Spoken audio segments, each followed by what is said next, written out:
Welcome back to the Arise interview, where we speak to the newsmakers as well as ordinary people doing extraordinary things around the world and featuring the voices at the heart of the stories. I'm Charles Anyegolu.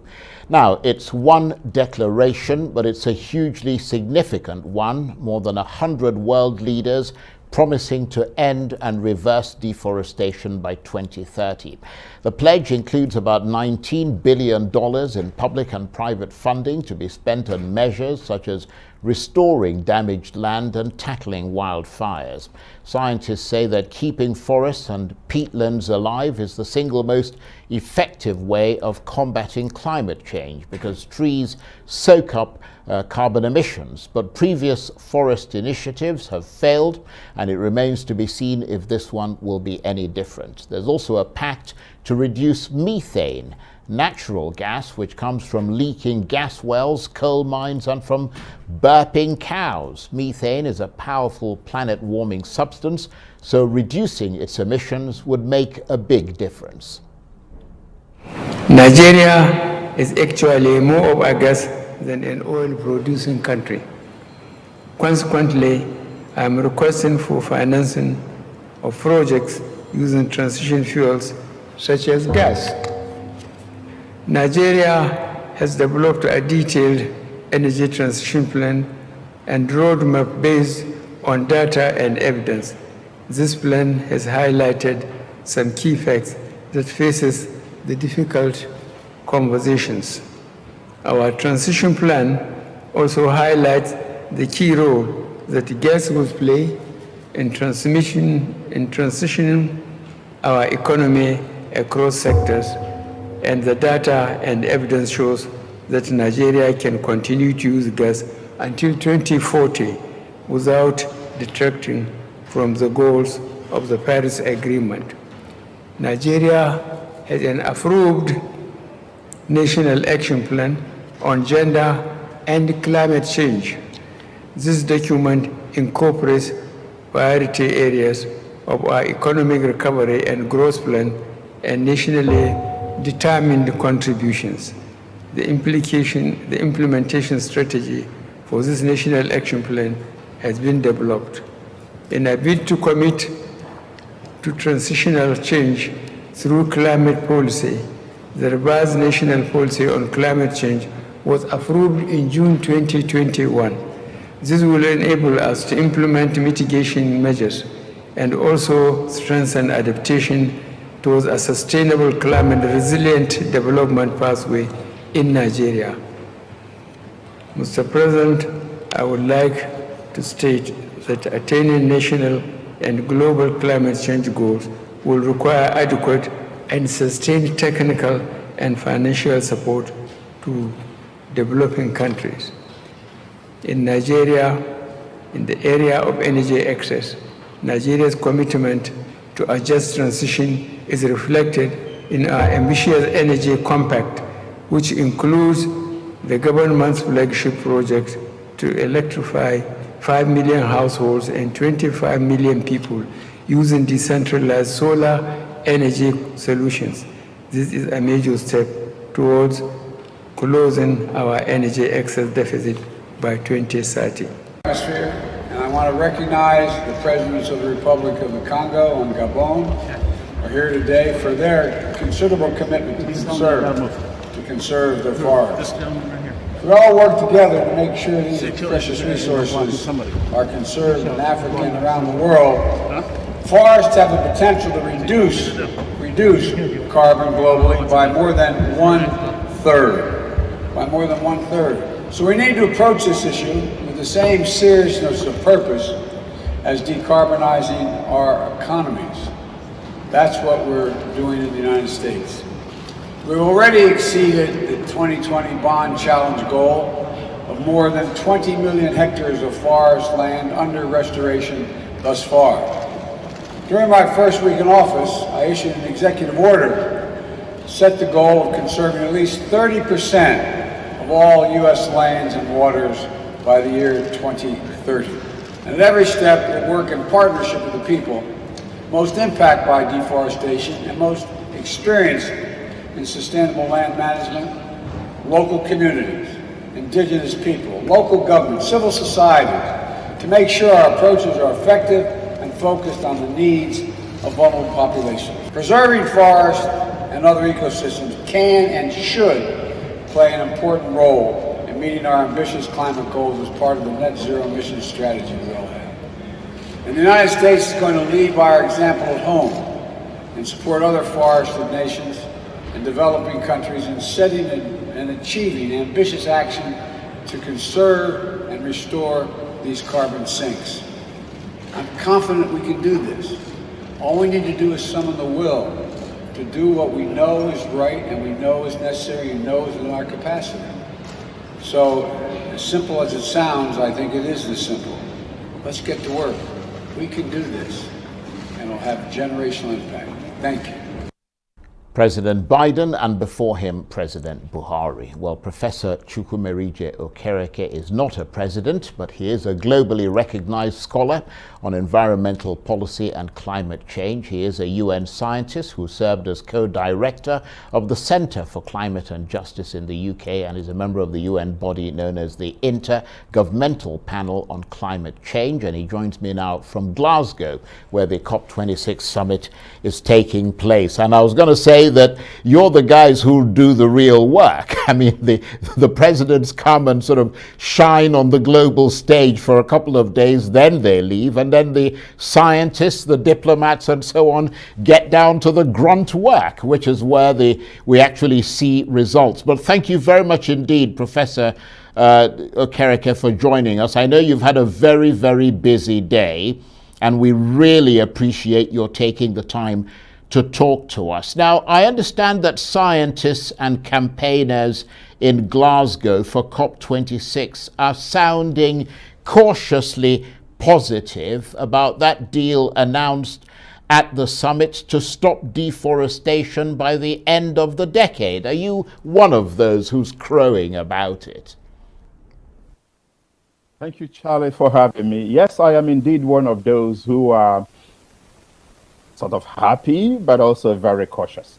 And the reason for the caution is not far-fetched, because we know that at the global stage, leaders want to be seen to be, looking good, but that there is a huge distance and gap between what many leaders often tend to promise at the global stage and what actually happens in practice.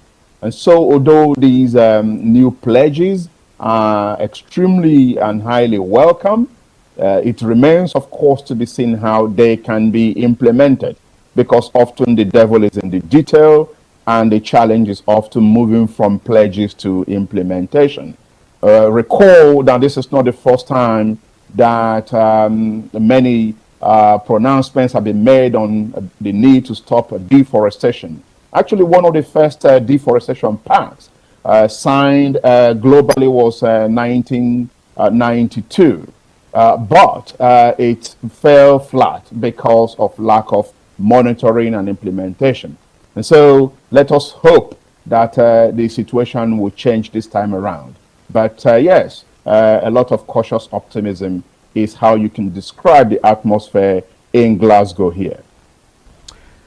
Well, you've made a very important point there, which is the issue of monitoring and implementability. I mean, nobody's going to be standing over anybody with a big stick saying, well, you know, what's going on? You pledged you were going to do this, and now you're doing that. So let's talk about the bits that you are obviously across as a scientist. I mean, from a scientific point of view, what effect is deforestation likely to have on carbon emissions and on saving the planet? A big one. Depending on the model that you use, emissions from land use and forestry or agriculture account for sometime up to 25% of total global emission. In the past 1 year, or maybe in the last month, a lot of the emphasis has been on energy, stopping carbon emission from energy use. And the emissions from agriculture and for deforestation has sort of not received the attention that it deserves. So by putting emphasis on deforestation, global leaders are beginning to actually square the circle. Places like Amazon has been a net absorber of CO2. The Amazon, for example, is a giant carbon sink, hosting upon to 25 gigatons of carbon. And in the last 10 years, the Amazon forest has now turned from being a carbon sequester to a carbon emitter. And if other big forests across the globe were to follow that pattern, then there is no amount of emission cut from fossil fuel that can keep the globe within the Paris Agreement goal. So emphasis on forest is absolutely vital in order to meet the Paris Agreement. And the other big concern beyond Brazil and the Amazon forest is also Indonesia. And I think the interesting thing about this agreement is that both Brazil and Indonesia are signatories to that deal, aren't they? We've got about 30 seconds before we take a break. Yes, about 100 leaders. But also don't forget Nigeria as well. Nigeria is a big forest country and one of the fastest in terms of deforestation. So the fact that all of these forested countries are signatory is what makes this deal significant. But again, the question is about the implementability. Well, absolutely. But do stay with us. So we're going to take a break. And I'm actually quite interested in talking to you about Nigeria. Because, I mean, beyond the fact that you're an international expert, you're also Nigerian. So it'll be good to get your assessment of President Buhari's speech and what Nigeria is hoping to get out of COP26. You're watching the Arise interview. Plenty more still ahead as we continue our chat about the Global Climate Summit in Glasgow. Stay with us.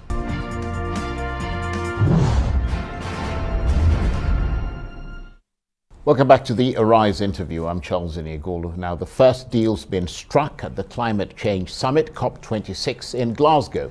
It's aiming to halt and reverse deforestation by the end of the decade. It includes $19 billion in public and private funding, and the signatories include Brazil and Indonesia. Brazil, of course, home to the largest area of rainforest, and Indonesia, where there's been long-term loss of forests and foliage across much of the country. Elsewhere at the summit, there's a lot of finance being put forward on the table, lots of different finance mechanisms, but it's not clear yet what the process is from here going forward and how the issue of accountability will work. Nevertheless, world leaders are putting themselves about, trying to show that they are taking real actions, including the announcement on methane gas, which is said to be a significant development.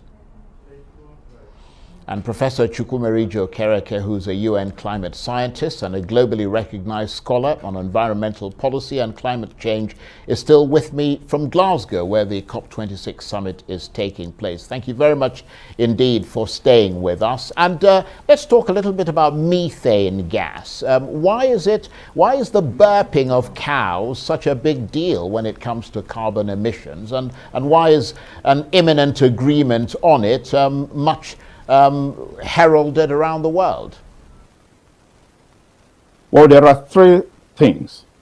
Global warming is caused by a basket of greenhouse gases. The predominant one has been and remains carbon dioxide. But there are many other global warming gases, and methane was one of them. Now, some of these other global warming gases, especially methane, is actually a lot more potent than carbon dioxide in warming the atmosphere. But because carbon dioxide has been the predominant, GHG gas, a lot of the world attention has focused on it. And now that the world leaders are beginning to, bear down on carbon, attention has recently begun to turn to methane. Methane, in some cases, is 20 times or 4 times more, has more warming potential than CO2. However, methane's longevity in the atmosphere is just about 20 years, whereas carbon dioxide is about 100 years. And so that's why attention has tended to focus on carbon dioxide than methane. But the burping of cow is a good one that you have identified. But a lot of the projection of methane release in the next couple of years are actually going to be coming from gas. And this puts Nigeria and other oil-producing countries right in the picture as to whether they would have the legitimacy globally to be able to extract their gas and fund or fuel their energy security concerns. Well, since you've mentioned Nigeria, let's segue rather nicely to that country. I mean, what does Nigeria want out of COP26? We heard Buhari speaking earlier at that summit. What's your assessment of what he's saying and what he's hoping to get out of it?